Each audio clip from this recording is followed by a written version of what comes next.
Dans une grande ville africaine, bordée de collines et de routes rouges après la pluie, vivait Amani Kazeba, une jeune fille de 20 ans, belle comme un matin de printemps. Ses cheveux tressés scintillaient toujours. Son parfum la précédait partout. Et son rire faisait tourner les têtes. Fille unique d'un milliardaire connu pour ses affaires dans le pétrole et l'immobilier, Amani ne connaissait ni la faim, ni le manque, ni la peur du lendemain. Elle grandissait entourée de luxe. Une villa sur la colline. Des servantes aux uniformes blancs. Et une Range Rover noire, que son père lui avait offerte pour son anniversaire. Elle aimait la vitesse, la musique forte, et surtout qu'on la regarde. Pour elle, la vie était un tapis rouge déroulé sous ses pas. Le jour de la pluie.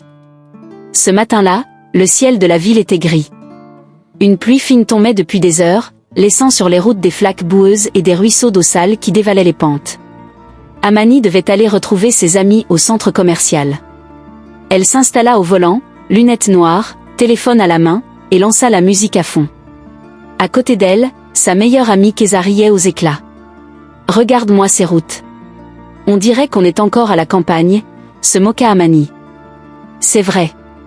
Mais bon, toi tu passes dessus avec ta Range Rover », répondit Keza en riant. Elles roulèrent vite, ignorant les piétons qui longeaient les bords de route trempés de pluie. La flaque du destin. Au détour d'une ruelle, un vieux homme marchait lentement, un panier de légumes sur la tête. Son pantalon déchiré laissait voir ses jambes maigres, et ses pieds nus s'enfonçaient dans la boue. Il s'appelait Tata Lombo, un ancien enseignant qui, malgré les années, gardait la tête haute et le cœur noble. Quand la voiture d'Amani arriva, le vieux homme tenta de se pousser un peu, mais il était trop près de la route. Et soudain, une vague d'eau sale jaillit, éclaboussant le vieil homme de la tête aux pieds. Il resta figé, trempé, couvert de boue, tandis que la voiture s'éloignait dans un nuage de musique et de rire. « Ah! Regarde ce vieux !» cria Keza. Mais Amani, au fond, sentit un petit pincement dans son cœur. Elle regarda dans le rétroviseur, vit l'homme s'essuyer lentement, puis détourna les yeux. « Ah, ce n'est qu'un vieux monsieur. Il s'en remettra, » dit-elle doucement pour se convaincre.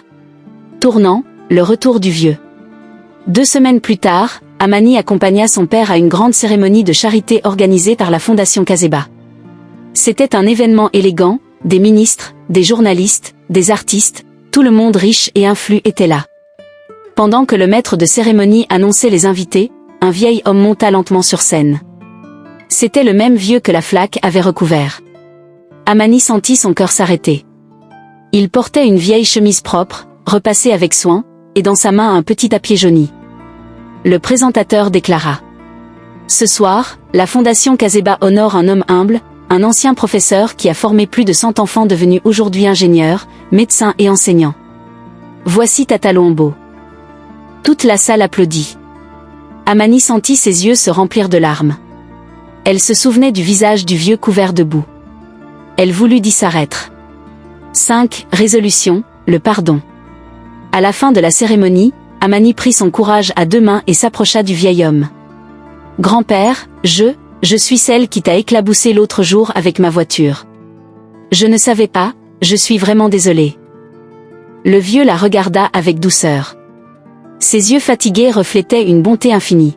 « Mon enfant, l'eau qui éclabousse finit toujours par sécher. Mais ce qui reste, c'est la trace dans le cœur. Si tu regrettes, alors cette eau t'a déjà lavé. » Elle éclata en sanglots. Elle promit de changer. Leçon retenue, la vraie richesse. Depuis ce jour, Amani n'était plus la même. Elle demanda à son père de participer aux projets humanitaires, d'aller dans les villages, de parler aux enfants des rues. Elle fit de sa voiture un moyen d'aider, non de mépriser. Et chaque fois que la pluie tombait, elle ouvrait sa fenêtre pour sentir les gouttes sur son visage et se souvenir de cette phrase. Nuage pluvieux, la richesse ne se mesure pas à ce que tu possèdes, mais à la façon dont tu traites ceux qui n'ont rien. Abonnez-vous massivement.